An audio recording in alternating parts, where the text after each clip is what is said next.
Guys, ഞാനുണ്ടല്ലോ എനിക്ക് കുറച്ച് കടുമാങ്ങ കിട്ടി. കണ്ണിമാങ്ങ കിട്ടി. അപ്പോൾ അത് ഞാൻ കുറച്ച് ആ, ഇങ്ങനെ ഉപ്പിലിട്ടു. കുറച്ച് ദിവസമായി ഉപ്പിലിട്ട് വെച്ചിട്ടേ. പിന്നെ അപ്പോൾ ഞാനിപ്പോൾ അത് നമ്മൾ കടുമാങ്ങ അച്ചാർ പറയും, കണ്ണിമാങ്ങ അച്ചാർ പറയും. ഇതാണ് കേട്ടോ അത്. അപ്പോൾ നമുക്ക് ഇങ്ങനെ ഉണ്ടാക്കാം. കടുമാങ്ങ അച്ചാറാക്കിയിട്ട് കാണിച്ചു തരാം കേട്ടോ. ഓക്കെ. ഗൈസ്, കടുമാങ്ങ അച്ചാറാക്കിയാണ് കേട്ടോ ഞാൻ. പിന്നെ എനിക്ക് വീഡിയോ പിടിക്കാൻ ആരുമില്ല, ഒറ്റയ്ക്കാകുമ്പോൾ ശരിക്കും എടുക്കാനാവുന്നില്ല. പിന്നെ നല്ല കടുമാങ്ങയാണ്. കുറേ ദിവസമായി ഇത് ഉപ്പിലിട്ട് വെച്ചിട്ട്. ഇതാണ് കേട്ടോ കടുമാങ്ങ, ഉപ്പിലിട്ടതാണ്.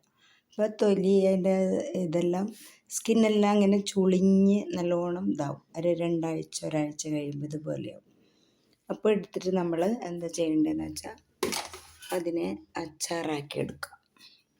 കടുമാങ്ങ അച്ചാർ, കണ്ണിമാങ്ങ കടുമാങ്ങ അച്ചാറാണ്.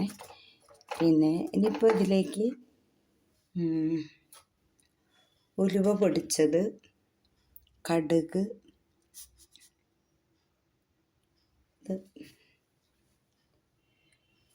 എല്ലാം മിക്സ് ചെയ്യണേ.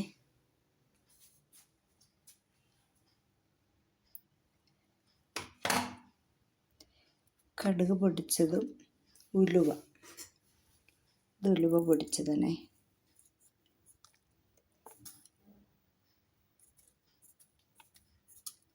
കുറച്ച് ഉലുവ പൊടിച്ചത്. കായം ഇങ്ങനെ തിളപ്പിച്ച് ഞാനിങ്ങനെ ജ്യൂസാക്കി എടുത്തു. അതിനെ ഇങ്ങനെ ലിക്വിഡാക്കിയിട്ട് ഒഴിക്കുന്നത് കേട്ടോ. ഇതാണത് കായം. ഇതിങ്ങനെ വെള്ളത്തിൽ തിളപ്പിച്ചിട്ട് ഇതാക്കിയിട്ട് എടുത്തു. അത് ഒഴിച്ചു കേട്ടോ. അത് കാണിക്കാൻ പറ്റിയില്ല. പിന്നെ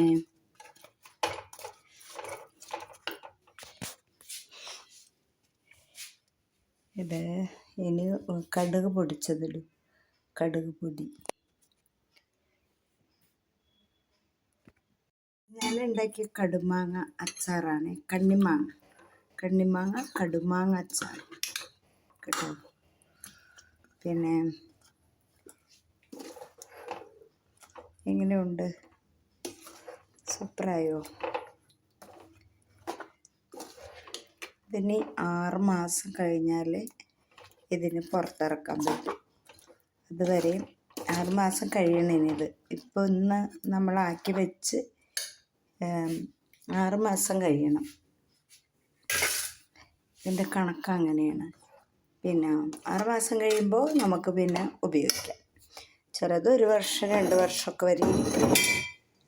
അതാണ് കണ്ണിമാങ്ങ, കേട് വരില്ല പെട്ടെന്ന്. അതുപോലെ അതിലേക്ക് കുറച്ച് എണ്ണ ആദ്യം ഭരണിയിലേക്ക് ഒഴിക്കുക. എണ്ണ ഒഴിച്ചതിന് ശേഷം മാങ്ങ ഇടാവും. പിന്നെ അതിൻ്റെ മേലെ കുറച്ച് എണ്ണ ഒഴിക്കുക. ഭരണിയിലേക്ക് ആക്കേണ്ടത്. ഇതിലാണ് കേട്ടോ കടുമാങ്ങ അച്ചാറിടുക. പകർത്തി വയ്ക്കട്ടെ. ആദ്യം മുതലേ എനിക്കിത് കാണിക്കണമെന്നുണ്ട്, പക്ഷേ എനിക്ക് ഒറ്റയ്ക്ക് വീഡിയോ ശരിക്കും എടുക്കാൻ പറ്റില്ല. ഇവിടെ വയ്ക്കാനുള്ള സംവിധാനമില്ല. അതുകൊണ്ടാണ്. ഇനിയിപ്പോൾ ഇത് ഭരണിയിലേക്ക് പകർത്തുകയാണ്.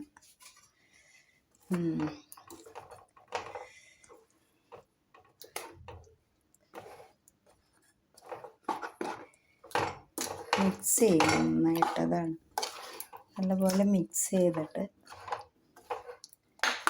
എടുത്ത് വയ്ക്കണം. കണ്ടോ? ഇതാണ് കേട്ടോ അച്ചാർ.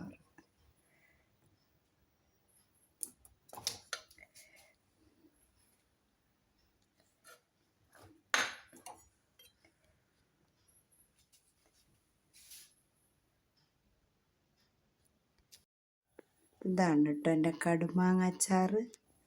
ഇതിന് ഞാൻ ഒരു ഭരണിയിലാക്കിയിട്ട് എന്താ പറയുക, ഭരണിയിലാക്കി മൂടി വയ്ക്കും. നല്ല എയർ ടൈറ്റ് ആക്കിയിട്ട് എയറൊന്നും കിടക്കാതെ ഈ ഭരണിയിലാട്ടോ ഇതാക്കുന്നത്. ഭരണിയിൽ ഉപ്പിലിട്ട് വെച്ചു. ഇനി ആ ഭരണിയിലേക്ക് തന്നെ ഈ മാങ്ങ പകർത്തുകയാണ് കേട്ടോ.